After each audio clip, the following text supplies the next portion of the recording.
នៅក្នុងបន្ទប់បញ្ជាបច្ចេកវិទ្យាខ្ពស់សម្លេងរត់បន្លឺឡើងខណៈអ្នកវិភាគម្នាក់រាយការណ៍ពីភាពមិនប្រក្រតីកម្រិត A គឺ A level anomaly លោកបញ្យល់ថាពួកគេកំពុងចាប់បាននូវថាមពលខាងវិញ្ញាណគឺ spiritual powers ពីរផ្សេងគ្នានៅក្នុងតំបន់តែមួយពេលដែលស្ដេចចចក Wolf King កំពុងវិវត្តនិងបង្កើតលក្ខណៈសម្បត្តិងងឹតគឺ Dark attribute ស្រាប់តែមានលក្ខណៈសម្បត្តិរហោឋាន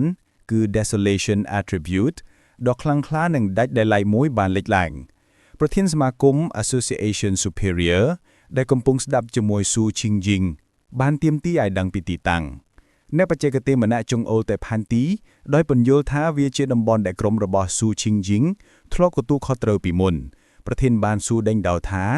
តើក្រុមបំផ្លាញគឺ Destroyer Squad មិនត្រូវបានបញ្ជូនទៅដោះស្រាយជាមួយហ្វុងចចក Wolfpack រួចហើយឬសំណួររបស់លោកត្រូវបានកាត់ផ្តាច់ដោយការហៅទូរស័ព្ទពីក្រុមដែលកំពុងស្ថិតនៅកន្លែងកាត់ហេតុមេក្រុមបានរាយការណ៍ថារលកថាមពលរហោឋានដ៏ខ្លាំងមួយបានលេចឡើងហើយបានលុបបំបាត់ហ្វុងចចកកម្រិត A គឺ A level Wolfpack ទាំងសងទោះជាយ៉ាងណាក៏ដោយលោកបានថែមថាថាមពលរហោឋានបានផ្លាស់ត្រឡប់ទៅក្នុងភ្នំវិញដែលជាកន្លែងភាពមិនប្រក្រតីនៃផ្កាចម្លែកចម្លែកមួយចំនួនធំបានលេចឡើងចាប់តាំងពីពេលនោះមកក្រុមអ្នកត្រួសស្រាយផ្លូវគឺ Pioneers បានឈរនៅមុខភ្នំដែលលេនេះកំពុងបញ្ចេញពន្លឺក្រហមពីសមុទ្រផ្កាដោយមិនអាចចូលទៅជិតបានប្រធានសមាគមនិងមេក្រុមនៅតែបន្តការសន្ទនារបស់ពួកគេមេក្រុមព្រានថាប្រសិនបើភាពមិនប្រក្រតីដែលមិនស្គាល់ថ្មីនេះផ្ទុះឡើងវានឹងអាក្រក់ជាងរុក្ខជាតិឋានសួគ៌គឺ Celestial Wine ទៅទៀតលោកស្នើសុំការគាំទ្រដោយសារទទួលស្គាល់ថាទោះបីជាមានអ្នកត្រួសត្រាយផ្លូវទាំងអស់នៅទីនោះក៏ដោយក៏ពួកគេប្រហែលជាមិនអាចដោះស្រាយព្រឹត្តិការណ៍ដែលមិនបានរំពឹងទុកបានដែរប្រធានបានយល់ព្រមហើយសម្រេចចិត្តបញ្ជូនក្រុមវរញ្ញជនពីក្រុមទោះជាយ៉ាងណាក៏ដោយ Su Qingjing មានគំនិតមួយទៀតនាងសម្លឹងមើលទៅប្រធានរបស់នាងដោយទឹកមុខដឹងឮនិងបញ្ជាក់ថានាងមានអារម្មណ៍ថាប្រភពនៃថាមពលរហោឋានគឺ Fang Yi នាងបានរំខានការហៅទូរស័ព្ទដោយចង្អុលបង្ហាញថាផ្ទះរបស់ Fang Yi ស្ថិតនៅតំបន់នោះនិងប្រកាសយ៉ាងជឿជាក់ថាគេនឹងការពារមនុស្សគ្រប់គ្នាខណៈពេលដែលនាងកំពុងនិយាយទិដ្ឋភាពមួយបានបង្ហាញ Fang Yi កំពុងអណ្ដែតនៅក្នុងរស្មីភ្លើងពីលើទីក្រុងត្រឡប់ទៅលើភ្នំវិញទេសភាពឥឡូវនេះត្រូវបានគ្របដណ្ដប់ដោយសមុទ្រផ្កាពណ៌ក្រហម Fang Yi ឈរនៅមុខផ្កាសមានអណៃតូចដែលស្ដាប់បង្កប់របស់គេដែលបានរីកធំធាត់ដល់ទំហំដ៏ធំគេសង្កេតឃើញថាដោយដែលគេសង្ស័យបន្ទាប់ពីបានស៊ីស្ដេចចចកផ្កានេះហៀបនឹងវិវត្តលក្ខណៈសម្បត្តិទី2ផ្កាពណ៌ក្រហមយៈរីកស្នូរបស់វាឥឡូវនេះបញ្ចេញពន្លឺមានដ៏ភ្លឺចែងចាំងFang Yiមានការភ្ញាក់ផ្អើលដោយកត់សម្គាល់ថាថាមពលថ្មីរបស់ផ្កាគឺលក្ខណៈសម្បត្តិភ្លើងគេពះរុក្ខជាតិដ៏ធំនោះដោយនិយាយថាវិធីសាស្ត្រវិវត្តរបស់វាគ្រាន់តែលេបសត្រូវគឺជាវិធីងាយស្រួលមិនគួរឲ្យជឿដើម្បីទទួលបានថាមពលបន្ទាប់ពីការវិវត្តរបស់វាផ្កាដ៏ធំនោះបានរួញទុយទំហំដើមដែលកាន់បានដោយដៃរបស់គេវិញផ្កាត្របែករបស់វាឥឡូវនេះមានពណ៌ក្រហមជ្រៅបង្ងួញប្រព័ន្ធមួយបានលេចឡើងដោយបញ្ជាក់ថាផ្កាវិញ្ញាណបានបញ្ចប់ការវិវត្តរបស់វាត្រូវបានចាត់ថ្នាក់ជាភាពមិនប្រក្រតីកម្រិត A ដែលមានឈ្មោះថាផ្កាវិញ្ញាណភ្លើងរហោឋានហើយមានលក្ខណៈសម្បត្តិ2គឺរហោឋាននិងភ្លើងការជួនដំណឹងបន្ថែមថាផ្កានេះមានបំណងប្រាថ្នាខ្លាំងដើម្បីស៊ីថាមពលវិញ្ញាណនិងអាចដាក់នៅក្នុងពិភពងងឹតគ្មានដែនកំណត់ដើម្បីបំប៉ុន Fang Yi អានការជួនដំណឹងដោយមានការភ័ន្តច្រឡំចំពោះការលើកឡើងពីពិភពងងឹតគ្មានដែនកំណត់គំនិតថ្មីមួយបានផុសឡើងក្នុងចិត្តគេដឹងថាគេអាចដាក់ផ្កានេះនៅក្នុងអាណាចក្រងងឹតផ្ទាល់ខ្លួនរបស់គេយល់ថាអាណាចក្រនោះមានផ្ទុកនូវភាពមិនប្រក្រតីនៃលក្ខណៈសម្បត្តិងងឹតចំនួនធំនិងបរិយាកាសល្អគេគិតថាប្រសិនបើផ្កាវិញ្ញាណស៊ីថាមពលនៅខាងក្នុងវាថែមទាំងអាចវិវត្តលក្ខណៈសម្បត្តិទី3ទៀតផងគ្រាន់តែគេកាន់គ្រាប់បាល់នៃអាណាចក្រងងឹតរបស់គេព្យុះដ៏ធំមួយក៏បានចាប់ផ្ដើមប្រមូលផ្ដុំនៅលើមេឃភ្នែករបស់គេបញ្ចេញពន្លឺពណ៌មាសនៅពេលដែលគេដឹងថាគេហៀបនឹងមានការបំបីកម្រិតមួយទៀតលើកនេះទៅកាន់ដែនដីបង្កើតវិញ្ញាណកម្រិត2តារាគេអង្គុយចុះដើម្បីដាំដុះនិងសសរដ៏ធំនៃថាមពលទេវតាពណ៌មាសបានចុះមកពីស្ថានសួគ៌ពតជុំវិញគេខណៈពេលដែលគេធឺសមាធិគេមានអារម្មណ៍ថាថាមពលរបស់គេកាន់តែងាយស្រួលគ្រប់គ្រងថាមពលវិញ្ញាណនៃពិភពលោកបានរួមបញ្ចូលជាមួយនឹងរាងកាយរបស់គេហាក់ដូចជាពួកគេជាតែមួយនៅកន្លែងផ្សេងទៀតនៅលើភ្នំបុរសសាច់ដុំដែលមានសក់បាសបានចាប់អារម្មណ៍នឹងថាមពលដ៏ធំសម្បើមនៃការបំបីកម្រិតគេដើរតាមពន្លឺហើយមានការភ្ញាក់ផ្អើលពេលរកឃើញប្រភពនៃថាមពលនោះ គេមានអារម្មណ៍រំភើបដោយស្គាល់ដាវភ្លើងឋានសួគ៌ Heavenly Fireblade ក្នុងរឿងព្រេងនិទានហើយដឹងថាគេបានរកឃើញញាក់ដាំដកដែនដីបង្កើតវិញ្ញាណកម្រិត2តារា Two Star Spirit Creation Realm ម្នាក់ខណៈកំពុងមើលវីដេអូនៃការប្រយុទ្ធពីមុនរបស់ Fang Yi បុរាណនោះត្រូវបានព័ទ្ធជុំវិញដោយរស្មីភ្លើងផ្ទាល់ខ្លួនរបស់គេហើយគេប្រកាសថាគេនឹងកំទេចអ្នកត្រួតត្រាយផ្លូវលក្ខណៈសម្បត្តិភ្លើងថ្មីនេះដើម្បីបង្ហាញដល់មនុស្សគ្រប់គ្នាថាគេជាលេខ1ត្រឡប់ទៅកន្លែងដាំដុះរបស់គេវិញវិញ្ញាណមុតស្រួយរបស់ Fang Yi បានចាប់បានវត្តមានថ្មីមួយគេស្រែកសួរថាតើអ្នកណាខ្លះនៅទីនោះបុរសអថាកំបាំងនោះបានបាញ់បាល់ភ្លើងដ៏ធំមួយមករកគេដោយសួរថាតើគេជាអ្នកត្រួសត្រាយផ្លូវលក្ខណៈសម្បត្តិភ្លើងឬមិនតក់ស្លុតទេ Fang Yi ប្រមូលថាមពលងងឹតរបស់គេហើយស្រូបយកការវាយប្រហារដ៏ខ្លាំងក្លានោះយ៉ាងងាយស្រួលដោយខ្យល់គួចរបស់គេផ្ទាល់គេញញឹមពេញចិត្តដែលគេបានតាក់ទាញសត្រូវដែលលាក់កំបាំងនេះចេញមក Fang Yi នឹកចាំថាគេបានចាប់អារម្មណ៍បុរាណលាក់ខ្លួននៅក្បែរនោះអស់មួយរយៈហើយមិនបានព្យាយាមលាក់ថាមពលវិញ្ញាណរបស់គេឡើយគេកំណត់អត្តសញ្ញាណអ្នកចំណូលថ្មីថាជាអ្នកត្រួសត្រាយព្រៃ Wild Pioneer នរណាម្នាក់ដែលមិននៅជាមួយអង្គការណាមួយដែលចូលចិត្តប្រកួតប្រជែងជាមួយអ្នកដទៃដែលទើបតែបំបែកកម្រិតទៅកាន់ដែនដីបង្កើតវិញ្ញាណ Spirit Creation Realm បុរសសាច់ដុំនោះឥឡូវត្រូវបានបង្ហាញខ្លួនពេញលេញហើយត្រូវបានព័ទ្ធជុំវិញដោយរស្មីភ្លើងដ៏ខ្លាំងក្លាចោះតង់នៅមុខ Fang Yi គេនិយាយថា Fang Yi គួរចាប់អារម្មណ៍ហើយគេអាចមានអារម្មណ៍សម្ពាធវិញ្ញាណដ៏ខ្លាំងពីគេបន្ទាប់មកគេណែនាំខ្លួនថា Chang Ru ហើយសួរយ៉ាងក៏ក្លឿនថាតើ Fang Yi អាចលាក់ខ្លួនពីការវាយប្រហារដ៏កាចសាហាវរបស់គេកាលពីមុនដោយរបៀបណា Fang Yi នៅស្ងៀមសម្លឹងមើលគូប្រជែងថ្មីរបស់គេជាមួយនឹងស្នាមញញឹមប្រកបដោយទំនុកចិត្ត Chang Ru និយាយថាគេភ្លេចណែនាំខ្លួនឲ្យបានត្រឹមត្រូវគេប្រកាសថាឈ្មោះរបស់គេគឺ Chang Ru ហើយ Fang Yi នឹងចងចាំវាក្នុងពេលឆាប់ៗនេះជាមួយនឹងពាក្យនោះគេក៏ស្ទុះទៅមុខរាងកាយរបស់គេត្រូវបានគ្របដណ្ដើបដោយអណ្ដាតភ្លើងត្រៀមវាយប្រហារជាការឆ្លើយតប Fang Yi លើកដៃឡើងយ៉ាងស្ងប់ស្ងាត់ចង្អុលមេរៀមដៃពីរទៅលើមេឃហើយនិយាយពាក្យសាមញ្ញថាបកលលាន់ទេវតា Divine Thunder ផ្លៃបន្តពណ៌ខៀវភ្លឺចែងចាំងដ៏ធំមួយបានចោះមកពីស្ថានសួគ៌តម្រង់ចំជាងលូដែលកំពុងស្ទុះទៅមុខជាងលូត្រូវបានចាប់បានដោយការភ្ញាក់ផ្អើលទាំងស្រុងដោយឆ្ងល់ថាតើថាមពលថ្មីនេះជាអ្វីបកលលាន់ទេវតាវាយប្រហារគេចំក្បាលដោយកម្លាំងដ៏ធំសម្បើមគេបញ្ចេញសំឡេងក្អកឈឺចាប់ផ្សែងចេញពីមាត់របស់គេបន្ទាប់ពីការប៉ះទង្គិចដ៏ខ្លាំងក្លាគេប្រាំងក្រកឈររាងកាយរបស់គេត្រូវបានគ្របដណ្ដើបដោយចរន្តអគ្គិសនីពណ៌ខៀវនិងស្នាមឆេះគេឆ្ងល់ថាតើមានអ្វីកើតឡើងដោយសួរថាតើគូប្រជែងរបស់គេអាចប្រើលក្ខណៈសម្បត្តិផ្គរលាន់បានដោយរបៀបណាខណៈដែលគេគួរតែជាអ្នកត្រួតត្រាផ្លូវភ្លើងគេកម្មថ្មិញរាងកាយរបស់គេនៅតែរង្គក់រង្គើដោយសារការប៉ះទង្គិចអគ្គិសនីដ៏ខ្លាំងក្លា Fang Yi ឈរពីលើជាងលូដែលច័ន្ទដែលកំពុងលុតជង្គង់ដោយមិនអាចធ្វើចលនាបានទាំងស្រុង Fang Yi ចាប់សក់របស់គេហើយបោកក្បាលរបស់គេទៅនឹងដីយ៉ាងឃោឃៅបណ្ដាលឲ្យថ្មបែកខ្ទេចទីជាមួយនឹងចរន្តអគ្គិសនីពណ៌ខៀវនៅតែព័ទ្ធជុំវិញគេ Fang Yi សួរគូប្រជែងរបស់គេយ៉ាងចំអោអោនិយាយឈ្មោះរបស់គេម្ដងទៀតដោយនិយាយថាគេមិនបានលឺវានៅលើកទី1ទេ Chang Lu អាចត្រឹមតែសម្លឹងមើលដោយភាពតក់ស្លុតស្ងៀមស្ងាត់មុខរបស់គេត្រូវបានសង្កត់ទៅនឹងដីដែលបែកបាក់ទាំង Chang Lu ពេញដោយការមិនជឿដោយឆ្ងល់ថាតើគេអាចត្រូវបានគេកម្ចាត់យ៉ាងងាយស្រួលបែបនេះបានដោយរបៀបណាខណៈដែលគេទើបតែបានឈានដល់ដែនដីបង្កើតវិញ្ញាណកម្រិត1តារាហើយតែងតែជាអ្នកដាំដំលូតលឿនបំផុតដែលគេស្គាល់គេមិនអាចយល់បានថាហេតុអ្វីបានជាគេចាញ់នោះទេពិសេសនៅពេលដែលគេមិនទាន់មានឱកាសប្រើចលនាចុងក្រោយរបស់គេផងគំនិតរបស់គេត្រឡប់ទៅកាន់ពេលមួយដែលគេត្រូវបានមិត្តភក្តិរបស់គេអបអរសាទរលក្ខណៈសម្បត្តិភ្លើងដ៏កម្រនិងខ្លាំងក្លារបស់គេបានធ្វើឲ្យគេក្លាយជាមហាអំណាចពិតប្រាកដគេជឿថាអ្នករាល់គ្នានឹងត្រូវតែចុះចូលចំពោះគេនៅទីបំផុត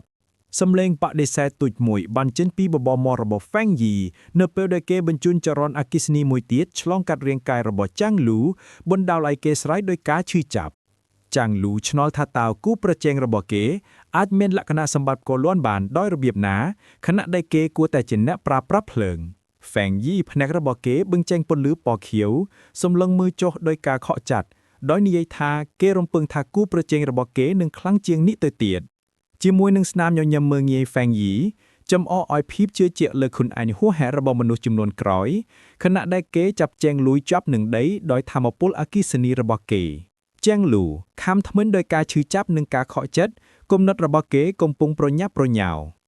គេដឹងថាទោះបីជាគូប្រជែងរបស់គេស្ថិតនៅដែនដីបង្កើតវិញ្ញាណកម្រិត2តារា Two Star Spirit Creation Realm ក៏ដោយក៏សម្ពាធវិញ្ញាណរបស់គេមានអារម្មណ៍ថាខ្លាំងជាងគេទៅទៀតយ៉ាងហោចណាស់ពីដែនដីទាំងមូលការយល់ដឹងដ៏គួរឲ្យភ័យខ្លាចចុងក្រោយបានវាយប្រហារគេវាមានអារម្មណ៍ថាដូចជាភាពខុសគ្នានៃ3ដែនដីពឹងលេងជាចាត់ថាគេហៀបនឹងស្លាប់ចាំងលូគិតខ្លងចិត្តថាទីបញ្ចប់របស់គេបានមកដល់ហើយថាគេដែលជាចាំងលូដ៏អស្ចារ្យពិតជាហៀបនឹងស្លាប់នៅទីនេះមែនភ័យខ្លាចនៅលើដីចាំងលូអង្វរហ្វេងយីកុំឲ្យសម្លាប់គេជាមួយនឹងរូបរាងត្រជាក់និងស្ងប់ស្ងាត់ហ្វេងយីបានលេងគេព្រមានគេថាធម្មពលរបស់អ្នកត្រួសត្រាផ្លិលមិនគួរត្រូវបានប្រើប្រាស់ស្រាលប្រឆាំងនឹងអ្នកដទៃនោះទេហើយណែនាំថាប្រសិនបើគេមានពេលទំនេរច្រើន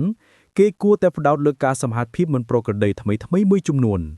បន្ទាប់ពីរូបរាងបដិសេធចុងក្រោយហ្វេងយីបានដើរចេញទៅដែលទុកឲ្យជាងលូដែលមានការភ័ន្តច្រឡំនៅលើដីជាងលូមើលគេចេញទៅដោយឆ្ងល់អំពីធម្មពលវិញ្ញាណដ៏អស្ចារ្យរបស់ហ្វេងយីនឹងថាតើគម្លាតរវាងពួកគេគឺដោយសារតែហ្វេងយីជាមនុស្សពូកែឬក៏ដោយសារតែគេឃ្លងឯងខ្សោយពេកក្រោយមកនៅក្នុងផ្ទះល្វែងដ៏ប្រណិតមួយចាំងលូដែលសោកសៅបានចូលទៅក្នុងបន្ទប់មួយដែលមានបរិសុទ្ធ2នាក់កំពុងរងចាំគេបរិសុទ្ធម្នាក់ក្នុងចំណោមពួកគេបានស្វាគមន៍គេត្រឡប់មកវិញហើយនិយាយអំពីម៉ូដសក់ថ្មីរបស់គេខណៈដែលម្នាក់ទៀតដែលជាបរិសុទ្ធសក់ក្រហមភ្លាមនោះបានស្រីបន្ទោសគេដោយនិយាយថាគេបានព្រមានគេមិនឲ្យរកម្មរកុសបរិសុទ្ធក្រហមបន្តស្រីបន្ទោសគេដែលប្រាប់ចាំងលូថាអាកប្បកិរិយាឈ្លានពានរបស់គេគឺគ្រោះថ្នាក់ពេកពិសេសចាប់តាំងពីការរស់ឡើងវិញនៃធម្មពលវិញ្ញាណមិនទាន់បានចាប់ផ្ដើមជាផ្លូវការនៅឡើយទេហើយថានឹងនាំមកតែបញ្ហាដល់គេប៉ុណ្ណោះគួរឲ្យភ្ញាក់ផ្អើលដល់មិត្តរបស់គេជំនួសឲ្យការខឹងចាំងលូបានដួលទៅលើសាឡុងដោយចាញ់បោកទាំងស្រុងផន់ច្រឡំដោយអាកប្បកិរិយាចម្លែករបស់គេបុរសម្នាក់ក្នុងចំណោមពួកគេបានសួរថាមានអ្វីកើតឡើងហើយតែគេនៅតែជាចាំងលូដែលត្រៀមខ្លួនប្រយុទ្ធដែលពួកគេស្គាល់ដែរឬទេបុរសសក់ក្រហមសួរចាំងលូថាមានអ្វីកើតឡើងបុរសសក់ក្រហមសួរចាំងលូថាមានអ្វីកើតឡើងដែលរំលឹកគេថាគេបានទៅប្រកួតប្រជែងជាមួយអ្នកប្រាស្រ័យដាវភ្លើងឋានសួគ៌នៅតែសោកសៅចាំងលូនិយាយតិចថាវាចប់ក្នុងមួយប៉ព្រិចភ្នែកមិត្តម្នាក់ទៀតរបស់គេចាប់គេដោយទាមទារឲ្យគេនិយាយឲ្យច្បាស់ជាមួយនឹងទឹកភ្នែកនៅលើមុខរបស់គេចាំងលូបានដួលហើយសារភាពថាគេជាអ្នកដែលត្រូវបានគេកំចាត់ភ្លាមមិត្តភ័ក្តិរបស់គេមានការមិនជឿទាំងស្រុងចាំងលូក្នុងស្ថានភាពភ័យស្លន់ឡោប្រាថ្នាថាគេបានដឹងថាមិនមានអ្វីខុសប្រក្រតីហើយបានដកថយវិញដែលនឹងជួយសង្គ្រោះគេពីភាពអាម៉ាស់នេះបរមដែលអង្គុយបានបង្ហាញការភ័ន្តច្រឡំដោយសួរថាតើដាវភ្លើងឋានសួគ៌អាចខ្លាំងយ៉ាងណានៅពេលដែលចាំងលូខុងត្អែងគឺជាមនុស្សពូកែកម្រម្នាក់ដែលបានបំបែកកម្រិតទៅកាន់ដែនដីបង្កើតវិញ្ញាណក្នុងរយៈពេលតែ2-3ខែប៉ុណ្ណោះចាំងលូបន្តមកនឹងញ៉ាំពីការប្រយុទ្ធរំលឹកពីរបៀបដែលបច្ចេកទេសដ៏ល្អបំផុតរបស់គេគឺអណ្ដាតភឿងឯផ្កាយត្រូវបានបំបែកក្នុងពេលតែមួយដោយការវាយប្រហារផ្គររលួនដ៏ខ្លាំងក្លារបស់គូប្រជែងគេមិត្តភ័ក្តិរបស់គេព្យាយាមស្វែងរកន័យនៃការបរាជ័យនេះបុរសដែលអង្គុយឆ្ងល់ថាតើចាំងលូគ្រាន់តែប្រយុទ្ធខុសមនុស្សឬដោយលើកហេតុផលថាជាមួយនឹងកម្លាំងភ្លើងសុទ្ធនិងកម្រិតដែនដីបង្កើតវិញ្ញាណរបស់គេវាស្ទើរតែមិនអាចទៅរួចទេសម្រាប់នរណាម្នាក់ដើម្បីយកឈ្នះគេយ៉ាងងាយស្រួលបែបនេះបុរសសក់ក្រហមណែនាំថាប្រហែលជាមនុស្សនេះមិនមែនជាអ្នកត្រួតត្រាផ្លៃតតែសោះហើយថាការទីដំបងរបស់ពួកគេអំពីកម្លាំងរបស់គេគឺខុសចាំងលូបដិសេធគំនិតរបស់ពួកគេយ៉ាងខ្លាំងដោយស្រែកថាគេមិនអាចច្រឡំបានទេហើយថាទីតាំងនោះពិតជាទឹកដីរបស់គូប្រជែងគេមែនគេទទូចថាពួកគេនឹងមិនយល់ទេព្រោះពួកគេមិនបានជួបប្រទះវាគេពិពណ៌នាបុរសនោះថាជាបិសាចដោយរំលឹកពីផ្គរលាន់ដ៏ខ្លាំងក្លាគួរឲ្យភ័យខ្លាចដែលមានអារម្មណ៍ថាវានឹងធ្វើឲ្យក្បាលរបស់គេផ្ទុះមិត្តភ័ក្តិទាំងពីររបស់គេមានការតក់ស្លុតទៅនឹងភាពស្ងៀមស្ងាត់ខណៈដែលយ៉ាងលូប្រកាសថាអារម្មណ៍របស់គេប្រាប់គេថាវាជាមនុស្សត្រឹមគេបញ្យល់ពីការសន្និដ្ឋានដ៏គួរឲ្យភ័យខ្លាចរបស់គេគូប្រជែងរបស់គេគឺជាអ្នកត្រួសត្រាយឃ្លូវកម្រិតកំពូលដែលមានទាំងធម្មពលភ្លើងនិងផ្គរលាន់ហើយធម្មពលផ្គរលាន់របស់គេគឺខ្លាំងជាងភ្លើងផ្ទល់របស់យាងលូទៅទៀតគេជឿថាបរិសុទ្ធនោះកំពុងលះកម្លាំងពិតរបស់គេដែលគេស្មានថាត្រូវតែមានយ៉ាងហោចណាស់នៅដែនដីបង្កើតវិញ្ញាណកម្រិត3តារាមិត្តភ័ក្តិរបស់គេមានការភ្ញាក់ផ្អើលដោយសាររឿងនេះបុរសសក់ក្រហមគិតអំពីតើអ្នកត្រួសត្រាយព្រៃកម្រិត2តារានៅកម្រិតនោះគួរតែមិនអាចទៅរួចដោយរបៀបណាដោយសន្និដ្ឋានថា ប្រសិនបើយ៉ាងលូនិយាយត្រូវមនុស្សនេះនឹងក្លាយជាសុបិនអាក្រក់សម្រាប់អ្នកត្រួសត្រាយផ្លូវទាំងអស់បន្ទាប់ពីមួយសន្ទុះយ៉ាងលូមើលទៅដោយការបដិញ្ញាចិត្តថ្មីនិងសួរមិត្តភ័ក្តិរបស់គេថាតើគេគួរព្យាយាមក្លាយជាកូនជាងរបស់គូប្រជែងគេដែរឬទេដែលធ្វើឲ្យពួកគេមិនអាចនិយាយអ្វីបានទាំងស្រុងខណៈពេលកំពុងទ្រួសមាធិក្នុងផ្ទះរបស់គេ Fang Yi ត្រូវបានព័ទ្ធជុំវិញដោយរស្មីមាលវល់វល់គេយល់ថាវាចម្លែកដែលអារម្មណ៍នៃការហៀបនិងបំបីកម្រិតទៅកាន់ដែនដីបង្កើតវិញ្ញាណកម្រិតពីតារាស្រាប់តែបាត់ទៅវិញគេបើកភ្នែកភ្លឺដ៏ភ្លឺរបស់គេដោយសម្រេចថាបញ្ហាមិនមែននៅជាមួយគេទេប៉ុន្តែត្រូវតែបណ្ដាលមកពីកត្តាខាងក្រៅមួយចំនួនគេដឹងថាថាមពលវិញ្ញាណនៅក្នុងខ្យល់បានคล้ายទៅជាមិនស្ថិតទាដែលធ្វើឲ្យវាមិនអាចទៅរួចសម្រាប់គេក្នុងការប្រមូលវានិងឈានទៅមុខនេះបញ្ជាក់ពីការភ័យខ្លាចរបស់គេនឹកចាំពីការឃ្លាំមើលថាមពលវិញ្ញាណសម្ងាត់របស់រដ្ឋាភិបាលនិងពាក្យចចាមរាយអំពីគ្រោះមហន្តរាយដែលនឹងកើតមកដល់គេឆ្ងល់ថាតើមានអ្វីតាមខើតដែលនឹងកើតឡើងពិតមែនឬក៏លេខមើលទៅទីក្រុងគេឃើញព្យុះអគ្គិសនីដ៏ធំមួយកំពុងបោកបក់ការសង្ស័យរបស់គេត្រូវបានបញ្ជាក់ការរស់ឡើងវិញនៃថាមពលវិញ្ញាណពីងលេងកំពុងចាប់ផ្ដើមមុនការកំណត់នៅទីនេះក្នុងទីក្រុងរបស់គេព្យាយាមហៅកៅឡានភ្លាមដើម្បីដឹងថាតើយោធាដឹងអ្វីខ្លះប៉ុន្តែការទៅវិញ្ញាมันនឹងឆ្លងកាត់ទេគេបារម្ភថាពួកគេប្រហែលជាត្រូវបានបង្ខំឲ្យនៅស្ងប់ស្ងាត់គឺជាសេណារីយ៉ូដ៏អាក្រក់បំផុតគ្រាន់តែពេលនោះទូរស័ព្ទរបស់គេរត់ជាមួយនឹងការហៅពីស៊ូឈីងយីងគេឆ្លើយទៅនឹងសំឡេងរំខានខណៈដែលស៊ូឈីងយីងដែលភ័យស្លន់ស្លោប្រាប់គេថាសភាពការបានផ្លាស់ប្ដូរហើយសូមជំនួយពីគេនៅពេលដែលហ្វាងយីស៊ូថាតើសញ្ញាមិនល្អគឺដោយសារតែសត្វចម្លែកបានលេចឡើងនៅក្នុងទីក្រុងឬស្រាប់តែសត្វចម្លែកដោយប្រជៀវដ៏ធំមួយដែលមានភ្នែកក្រហមភ្លឺបានបកជួយបង្អួតរបស់គេបំបីកញ្ចក់តាមរយៈសំឡេងរំខានស៊ូឈីងយីងបញ្ជាក់ថាបញ្ហាគឺធំធេងហើយថានាងនៅក្នុងទីក្រុងជាមួយនឹងការបកជុំក្រោយសត្វនោះត្រូវបានគ្របដណ្ដប់ដោយថាមពលងងឹតបានបំបីបង្អួតហើយស្ទុះទៅរកហ្វាងយីដែលនៅតែអង្គុយមិនចាប់អារម្មណ៍ទេគេនិយាយយ៉ាងស្ងប់ស្ងាត់ថាសត្វនោះកំពុងវេដន្លៃកម្លាំងរបស់វាហួសហេតុពេកហើយឆ្លើយតបភ្លាមហ្វាងយីក៏ហៅដាវអគ្គិសនីពណ៌ខៀវពុតសុទ្ធពីដៃរបស់គេលោតឡើងលើអាកាសហើយបោះវាទៅលើសត្វដែលកំពុងស្ទុះទៅមុខចោះវាទាំងស្រុងហើយបំផ្លាញវាក្នុងពន្លឺមួយរំពេចសំឡេងរំខានបានធ្វើឲ្យលីនយីប្រញាប់ចេញពីបន្ទប់របស់នាងដោយស្រ័យព្រមានបងប្អូនជីដូនមួយរបស់នាងអំពីសត្វចម្លែកដោយប្រជៀវដែលទើបតែលេចឡើងនាងឈប់សម្លឹងមើលដោយភាពតក់ស្លុតទៅកាន់បងអួតដែលបាក់បែកនិងបងប្អូនជីដូនមួយរបស់នាងដែលឈរយ៉ាងស្ងប់ស្ងាត់នៅចំកណ្ដាលផ្លៃបន្ទោដែលនៅសល់នាងសួរគេថាមានអ្វីខុសក្រឡេកមើលតាមបងអួតដែលបាក់បែកហ្វាងយីពន្យល់ថាខណៈពេលដែលសត្វចម្លែកជាធម្មតាលេចឡើងដោយចៃដន្យវាពិតជាគួរឲ្យបារម្ភថាពួកវាឥឡូវនេះកំពុងលេចឡើងដោយផ្ទាល់នៅក្នុងផ្ទះរបស់ពួកគេហើយមានច្រើនជាងមួយគេជឿថាសភាពការនៅតែស្ថិតក្នុងការគ្រប់គ្រងនៅពេលនេះពួកគេទាំងពីរមើលទៅព្យុះអគ្គិសនីដ៏ធំពីលើទីក្រុងហើយហ្វាងយីនិយាយថានេះអាចជាការចាប់ផ្ដើមនៃគ្រោះមហន្តរាយដ៏ធំមួយគេយល់ថាសភាពការនេះគឺចម្លែកណាស់ដោយកត់សម្គាល់ថាសត្វចម្លែកដែនពូថៅខ្មោចកម្រិត2តារាឬ Two Star Ghost X Realm ជាធម្មតាលាក់ខ្លួននៅក្នុងភាពងងឹតជាងហ៊ានវាយប្រហារផ្ទះរបស់អ្នកត្រួតត្រៃផ្លូវនៅកណ្ដាលទីក្រុងដឹងថាការប្រយុទ្ធដ៏លំបាកមួយកំពុងមកដល់គេប្រាប់លៀនយីឲ្យតាក់ទងអ្នកត្រួតត្រៃផ្លូវទាំងអស់ដែលនាងស្គាល់ហើយឲ្យពួកគេប្រមូលផ្ដុំគ្នានៅផ្ទះលវាងនាងយល់ព្រមដោយមិនស្ទើរបន្ទាប់មកហ្វាងយីបានដើរទៅលើកែមបង្អួតដែលបាក់បែកប្រាប់បងប្អូនជីដូនមួយរបស់គេថាដោយសារតែនាងហៀបនឹងមានការបំបែកកម្រិតផ្ទាល់ខ្លួនគេកំពុងទុកចិត្តនាងជំនួយសុវត្ថិភាពផ្ទះរបស់ពួកគេប្រាប់នាងឲ្យយាមបង្អួយខណៈពេលដែលគេអបវត្តមាននៅកន្លែងផ្សេងទៀតនៅទូទាំងទីក្រុងដ៏វឹកវរ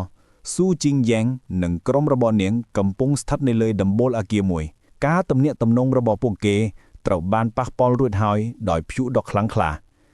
មិត្តរួមក្រុមម្នាក់របស់នាងគឺចាងឆៅយ៉ាឆ្ងល់ថាតើឧបករណ៍របស់ពួកគេគ្រាន់តែខូចឬស៊ូជីងយ៉ាងនិយាយយ៉ាងត្រជាក់ថាប្រសិនបើគ្រោះមហន្តរាយពុតប្រកាសកើតឡើងពួកគេនឹងត្រូវដោះស្រាយវាដោយខ្លួនឯងពួកគេមើលទៅលើខ្យល់គួចដ៏ធំមួយនៅលើមេឃហើយស៊ូជីងយ៉ាងសង្ឃឹមថាវាគ្រាន់តែជាការរត់មិនពិតប៉ុណ្ណោះក្នុងនាមជាប្រធានក្រុមនាងក៏ចាប់ទូរស័ព្ទទំនាក់ទំនងរបស់នាងពិនិត្យស្ថានភាពល្បាតនិងបញ្ជាឲ្យគ្រប់អង្គភាពទាំងអស់ស្ថិតនៅក្នុងការប្រុងប្រយ័ត្នខ្ពស់បញ្ជារបស់នាងត្រូវបានកាត់ផ្តាច់ខណៈពេលដែលនាង ចាំងឆៅយ៉ានិងសមាជិកម្នាក់ទៀតនៃក្រុមមឿនទៅលើដោយទឹកបុះតក់ស្លុតនិងភ័យខ្លាចទាំងស្រុងហ្វូងបិសាចដោយប្រជាងងឹតដ៏ធំមួយចាប់ផ្ដើមចុះមកពីខ្យល់គួយហើយការព្រមានមួយត្រូវបានស្រែកថាក្រុមនៃភាពមិនប្រក្រតីបានលេចឡើង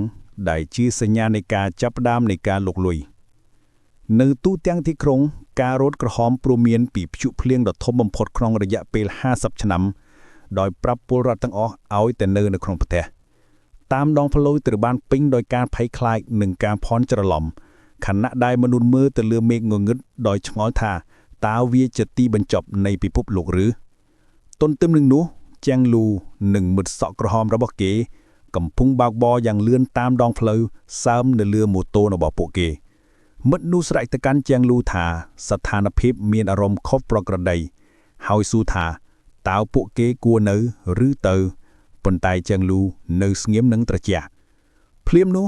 សត្វចម្លែកដោយប្រជាដ៏ធំមួយនៅក្នុងថាមពលពណ៌ក្រហមងងឹតបានមុជមកវាយប្រហារពួកគេពីលើមេឃជាងលូឆ្លើយតបដោយកំហឹងដោយស្រែកថាសត្វនោះកំពុងស្វែងរកសេចក្តីស្លាប់ខណៈដែលគេកោហៅបាល់ភ្លើងគេបានបាញ់ពន្លឺភ្លើងដ៏ខ្លាំងក្លាមួយទៅលើសត្វចម្លែកខណៈដែលមិត្តរបស់គេឆ្ងល់ថាហេតុអ្វីបានជាវានឹងវាយប្រហារពួកគេនៅពេលដែលពួកគេជាធម្មតាជិះវៀងអនុប្រព្រឹត្តអ្នកត្រួសស្រាយផ្លូវដែលខ្លាំងដូចជាងលូគួរឲ្យភ្ញាក់ផ្អើលដល់ពួកគេសត្វនោះបានចេញពីអណ្ដាតភ្លើងដោយការស្រែកដោយមិនមានរបួសអ្វីទាំងអស់ជាងលូដឹងថាដោយភាពភ្ញាក់ផ្អើលថាវាមិនមែនថាសត្វនោះមិនត្រូវបានដុតនោះទេ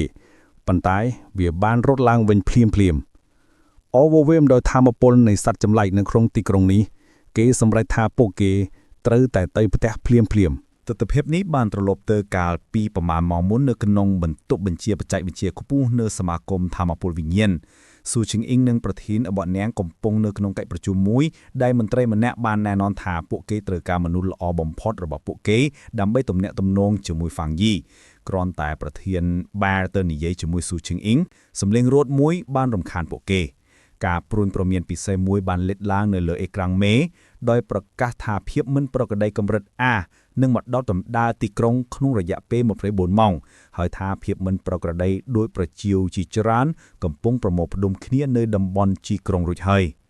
ប្រធានសមាគមសួរថាតើវាពិតជាភាពមិនប្រក្រតីកម្រិត A មែនឬ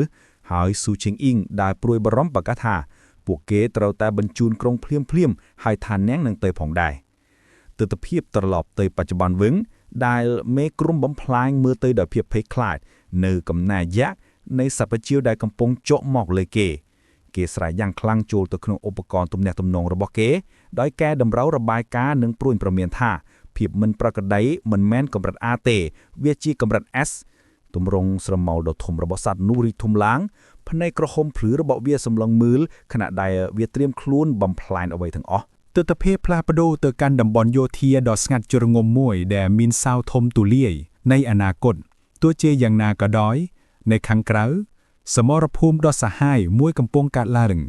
ហ្វូងដ៏ធំនៃភាពមិនប្រក្រតីដោយប្រជាពណ៌ក្រហមភ្លឺបានវេប្រហារនាវាចម្បាំងយោធាមួយដែលបានបាញ់ថាមពលដ៏ធំមួយដើម្បីការពារខ្លួននៅចំកណ្ដាលហ្វូងនោះការអូឡានប្រយុទ្ធយ៉ាងខ្លាំងរាងកាយរបស់នាងវល់ខណៈដែលនាងប្រើរំពាត់ថាមពលពណ៌ស្វាយដ៏ខ្លាំងក្លាដើម្បីកាត់រលកនៃសត្វងងឹតការអូឡានឈប់មួយសន្ទុះសម្លឹងមើលស្ទ្រីមនៃសត្វចម្លែកដែលគ្មានទីបញ្ចប់នាងដឹងថាសមត្ថភាពពិសេសរបស់នាងអនុញ្ញាតឲ្យនាងបង្កើតរូបរាងនិងពង្រឹងថាមពលវិញ្ញាណរបស់នាងប៉ុន្តែចំនួនប្រជាលក្ខណៈសម្បត្តិងងឹតនៅតែកើនឡើងវាមានអារម្មណ៍ថាដូចជាពួកគេកំពុងព្យាយាមបង្ឈប់នាងនិងទាហានរបស់នាងពីការធ្វើអ្វីមួយដាក់សំខាន់គ្រាន់តែពេលនោះបរិវវិក្មេងសក់ធុងដៃម្នាក់ដែលមានផ្លែបន្ទាល់ពណ៌លឿងបានចោះតាក្បែរនាងគេញញឹមដោយសរសើរនាងពីធម៌ពលរបស់នាងបន្ទាប់មកគេពន្យល់ពីស្ថានភាពអាក្រក់របស់ពួកគេតំបន់យោធាទាំងមូលកំពុងត្រូវបានកាន់កាប់ដោយមន្ត្រីជាន់ខ្ពស់មួយចំនួនប៉ុណ្ណោះគេសូមបញ្ជាពីនាងការអូឡានប្រាប់គេថាការទំនាក់ទំនងរបស់ពួកគេកំពុងត្រូវបានរំខានដែលធ្វើឲ្យវាមិនអាចតាក់ទងនរណាម្នាក់នៅខាងក្រៅបាននាងសន្មតថាតំបន់យោធាផ្សេងទៀតកំពុងប្រឈមមុខនឹងបញ្ហាដូចគ្នាប្រឈមមុខនឹងមេឃដែលប្រែជាខ្មៅដោយហ្វូងនោះការអូឡានធ្វើការសម្រេចចិត្តដ៏លំបាកមួយនាងស្រែកបញ្ជារបស់នាងដោយបញ្ជាឲ្យក្រុមពីរមើលស្នាក់នៅនឹងការពារតំបន់ហាមឃាត់មិនថាយ៉ាងណាក៏ដោយ នាងប្រកាសថាញាក់ផ្សេងទៀតទាំងអស់នឹងតាមនាងដើម្បីទម្លុះខ្សែបន្ទាត់ស្ត្រីហើយព្យាយាមភ្ជាប់ទំនាក់ទំនងជាមួយកងកម្លាំងយោធាផ្សេងជាមួយនឹងបញ្ជារបស់នាងបានផ្ដល់ឲ្យនាងញាក់ប្រើប្រាស់ផ្លែបន្ទាត់ពណ៌ធុងដែងនិងទាហានរបស់ពួកគេបានលូនជួលទៅក្នុងសមរភូមិត្រៀមខ្លួនប្រយុទ្ធដើម្បីសេរីភាពរបស់ពួកគេខណៈដែលពួកគេហោះទៅកាន់ទីក្រុងកាអូឡានមានការយល់ដឹងដ៏គួរឲ្យភ័យខ្លាចក្រឡែកមើលទីក្រុងឥឡូវនេះត្រូវបានគ្របដណ្ដេកទាំងស្រុងដោយហ្វូងពណ៌ក្រហមឈាមនាងយល់ពីគោលដៅចុងក្រោយរបស់ភាពមិនប្រក្រតីគោលដៅចុងក្រោយរបស់ភាពមិនប្រក្រតីមិនដែលជាតំបន់យោធានោះទេវាគឺជាទីក្រុងទាំងមូលនៅក្នុងភ្លៀងធ្លាក់ខ្លាំងប្រជាពលរដ្ឋរត់រកកលាំងច្រកនៅចំណតឡានក្រុងអ្នកផ្សាយផ្ទាល់ម៉ាឡាឡានិងបរមញ្ញាកំពុងរងចាំប៉ុន្តែនាងមានអារម្មណ៍រំភើបជំនួសឲ្យការភ័យខ្លាចនាងប្រាប់បុរសនោះថាភ្លៀងធ្លាក់ខ្លាំងចម្លែកគឺជាឱកាសដ៏ល្អឥតខ្ចោះសម្រាប់ការផ្សាយផ្ទាល់ដ៏ពេញនិយមជាមួយនឹងស្នាមញញឹមតាំងចិត្តនាងនិយាយថាពេលខ្លះញាក់ត្រូវតែប្រថុយដើម្បីទទួលបានរូបភាពដ៏អស្ចារ្យភាពរំភើបរបស់នាងបានប្រែក្លាយទៅជាភាពភ័យខ្លាចយ៉ាងឆាប់រហ័សនៅពេលបន្ទាប់សត្វចម្លែកដោយប្រជៀវដកស្រមោលមួយបានលោតចេញពីភាពងងឹតហើយស៊ីបរំនោះនៅពេលដែលម៉ាណាឡាមើលដោយការស្រែកយំខ្យល់ត្រូវបានបំពេញដោយភាពវឹកវរខណៈដែលហ្វូងដ៏ធំនៃសត្វទាំងនេះចុះមកលើដងផ្លូវម៉ាឡាឡារត់ដំណេកជីវិតរបស់នាងដោយឮសំឡេងស្រែកដ៏ភ័យខ្លាចថាប្រជៀវកំពុងផាក់ឈាមរបស់ពួកគេសត្វមួយក្នុងចំណោមសត្វទាំងនោះតាមទាន់ហើយវាយប្រហារនាងហើយនាងស្រែកដោយជឿថាទីបញ្ចប់របស់នាងបានមកដល់ហើយគ្រាន់តែបិសាចហៀបនោះវាយប្រហារដាវថាមពលពណ៌ខៀវភ្លឺបានកាត់តាមអាកាសសម្រាប់សត្វនោះហើយជួយសង្គ្រោះនាងតួអង្គមួយដែលត្រូវបានព័ទ្ធជំវិនដែលផ្លែកបន្ទោពណ៌ខៀវបានចោះចាត់យ៉ាងស្រស់ស្អាតនៅពីក្រោយនាងអ្នកជួយសង្គ្រោះគឺស៊ូឈីនយីងដែលជួយជាមួយសមាជិកក្រុមដែលស្លៀកពាក់អាវធំពីរនាក់របស់នាងបានហុចដៃទៅកាន់ម៉ាឡាឡាដែលភ័យខ្លាចដោយប្រាប់នាងថាមិត្តរួមក្រុមរបស់នាងនឹងនាំនាងទៅផ្ទះដោយសុវត្ថិភាពនៅពេលដែលសមាជិកក្រុមទាំងពីរកំពុងជួយក្មេងស្រីដែលរង្គោះរង្គើនាងម្នាក់បានព័ត៌មានស៊ូឈីនយីងថាចំនួនភាពមិនប្រក្រតីដោយប្រជៀវកម្រិត S កំពុងកើនឡើងហើយពួកគេហាក់ដូចជាកំពុងវិវត្តជាមួយនឹងរូបរាងខឹងសម្បារស៊ូឈីនយីងនិយាយថាប្រសិនបើពួកគេដឹងថាសត្វទាំងនោះវិវត្តដោយការស៊ីមនុស្សនោះពួកគេត្រូវតែប្រញាប់ហើយនាំជួនស៊ីវើទាំងអស់ទៅកាន់កន្លែងដែលមានសុវត្ថិភាពបន្ទាប់មកនាងបានផ្ដល់បញ្ជាចុងក្រោយរបស់នាងដោយប្រាប់ក្រុមរបស់នាងឲ្យជួបនាងត្រឡប់មកវិញនៅកន្លែងនេះនៅពេលក្រោយព្រោះវាជាតំបន់ដែលមានភាពមិនប្រក្រតីច្រើនបំផុតមិនរួមក្រុមរបស់នាងយល់ព្រមខណៈដែលពួកគេនាំម៉ាឡាឡាជីនទៅដោយទុកឲ្យស៊ូឈីនយីងនៅម្នាក់ឯងដើម្បីប្រឈមមុខនឹងហ្វូងពណ៌ក្រហមឈាមដែលកំពុងកើនឡើងខ្ពស់ពីលើទីក្រុងហ្វេងយីលោតហើយចចប់នៅលើដងបូលអគារមួយដោយប្រឈមមុខនឹងគំនាយដ៏ធំដែលមានផ្នែកច្រើននៃធៀបមិនប្រក្រតីនៃប្រជៀវក្រឡេកមើលទៅភងដែលគ្មានទីបញ្ចប់នៅខាងក្រោមគេមានការភ្ញាក់ផ្អើលដែលក្រុមទាំងមូលបានវិវត្តរួចហើយថាមពលរបស់ពួកគេជិតដល់ដែនដីពូថៅខ្មោចកម្រិតបេដារ៉ាជាការឆ្លើយតបទៅនឹងការគំរាមកំហែងដ៏ធំគេបានកោះហៅដាវភ្លៀងមាសដ៏ភ្លឺចាំងចាំងជាមួយនឹងការយូរដ៏ខ្លាំងក្លាតែមួយគេបានបញ្ជូនរលកភ្លើងដ៏ធំមួយដែលកាត់តាមភងនោះរត់បំផ្លាញសត្វមួយចំនួនធំភ្លាមទោះជាយ៉ាងណាក៏ដោយនៅពេលដែលគេមើលភ្នែករបស់គេបញ្ចេញពន្លឺក្រហមហើយគេដឹងថាការប្រយុទ្ធនេះមិនទាន់ចប់ទេគេយល់ថាភាពមិនប្រក្រតីនេះគឺខុសគ្នាភងប្រជៀវហាក់ដូចជាមិនអាចសម្លាប់បានដោយព្យាបាលនឹងការឡើងឥតឈប់ឈរដែលធ្វើឲ្យវាមិនអាចបំផ្លាញបានដោយការវាយអត្រាសាមញ្ញគេឃើញថាភងនៃសត្វលក្ខណៈសម្បត្តិងងឹតទាំងនេះបានលេចខ្លាំងនៅក្នុងគ្រប់តំបន់ដែលមានមនុស្សច្រើននៅក្នុងទីក្រុងវាមានអារម្មណ៍ថាតំបន់គ្រោះមហន្តរាយដែលដូចគ្នារាប់មិនអស់បានលេចឡើងក្នុងពេលតែមួយហើយគេដឹងថាការស្វែងរកសមាជិកសមាគមនៅក្នុងភាពវឹកវរនឹងត្រូវចំណាយពេលយូរពេកក្រឡេកមើលទីក្រុងឥឡូវនេះត្រូវបានគ្របដិតបាយអប់ងងឹតវិលវល់គេសន្និដ្ឋានថាគេគ្មានជំរើសក្រែពីដោះស្រាយជាមួយនឹងភោម្ដងមួយនោះទេដោយសម្រេចចិត្តលើយុទ្ធសាស្ត្រថ្មីហ្វេងយីលើកដៃឡើងហើយប្រើបច្ចេកទេសចុងក្រោយរបស់គេគឺពិភពងងឹតគ្មានដែនកំណត់ខ្យល់គួយដ៏ធំនៃថាមពលបៃតងងងឹតបានផ្ទុះឈិនពីគេហើយគេប្រកាសថា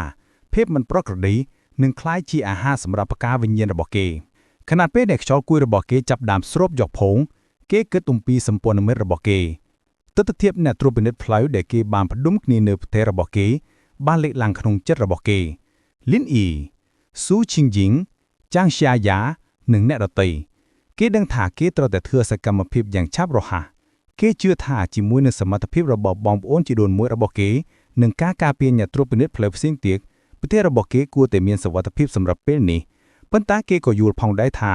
ប្រសិនបើគ្រោះមហន្តរាយកាន់តែអាក្រក់សុបិនអាក្រក់នឹងក្លាយទៅជាការពិតនិងការរស់រានមានជីវិតនឹងក្លាយទៅជាស្ទើរតែមិនអាចទៅរួចសម្រាប់គ្រប់គ្នា10នាទីក្រោយមកស៊ូឈិងជីងនៅតែប្រយុទ្ធនៅលើដំបូលអគារមួយដែលត្រូវបានព័ទ្ធជុំវិញដោយហ្វូងនៃភាពមិនប្រក្រតីនៃប្រជាដែលគ្មានទីបញ្ចប់នាងខំថ្មីងដល់ការខកចិត្តដែលដឹងថាទោះជានាងបំផ្លាញបុមានក៏ដោយក៏ពួកគេនៅតែបន្តមកជានិច្ចធម្មពលវិញ្ញាណរបស់នាងកំពុងងើបឡើងវិញយឺតពេកហើយនាងបារម្ភថានាងនឹងអស់ធម្មពលទាំងស្រុងក្នុងពេលឆាប់ៗនេះនាងក៏គិតយ៉ាងខ្លីអំពីមិត្តរួមក្រុមវិញនឹងរបស់នាងសង្ឃឹមថាពួកគេមានសុវត្ថិភាពខណៈពេលកំពុងនាំជនស៊ីវិលសម្លេងស្លែកដ៏ភ័យខ្លាចភ្លាមៗសម្រាប់ការជួយសង្គ្រោះបានធ្វើឲ្យនាងមើលទៅលើមេឃនាងឃើញបាល់ក្រាស់ដ៏ធំនៃភាពមិនប្រក្រតីពណ៌ក្រហមកំពុងប្រមូលផ្ដុំគ្នាបង្កើតបានជាសត្វដ៏គួរឲ្យភ័យខ្លាចទាំងមួយដោយដឹងថាគ្រោះថ្នាក់កំពុងកាន់តែអាក្រក់នាងលោតឡើងលើផ្នែកម្ខាងនៃអគារនាងនឹងថាប្រសិនបើភាពមិនប្រក្រតីនៅតែកាន់តែខ្លាំងពួកគេនឹងឈានដល់ដែនដីបង្កើតវិញ្ញាណ Spirit Creation Realm ក្នុងពេលឆាប់ៗនេះដែលក្រុមរបស់នាងត្រូវបានបែកខ្ញែកគ្នាដើម្បីជួយសង្គ្រោះមនុស្សពួកគេមិនមានធម៌ពលគ្រប់គ្រាន់ដើម្បីដោះស្រាយការគំរាមកំហែងថ្មីនេះទេពិសេសនៅពេលដែលសត្វទាំងនោះបានចាប់ផ្ដើមវាយប្រហារអគារនាងបាញ់ធម៌ពលពណ៌ខៀវដ៏ខ្លាំងក្លាជាច្រើនគ្រាប់ទៅលើប្រជាព្យាយាមទម្លុះទោះជាយ៉ាងណាក៏ដោយចំនួនដ៏ច្រើននៃសត្វគឺច្រើនពេកហើយពួកគេបានវាយលោកនាងធ្វើឲ្យនាងធ្លាក់ពីលើមេឃនៅពេលដែលនាងដួលនាងមានការយល់ដឹងដ៏គួរឲ្យភ័យខ្លាចក្រឡេកទៅខ្យល់គួរដ៏ធំនៃធម៌ពលងងឹតនឹងផ្លែបន្ទងនៅពីលើនាងយល់គោលបំណងពិតរបស់ហ្វូងនោះ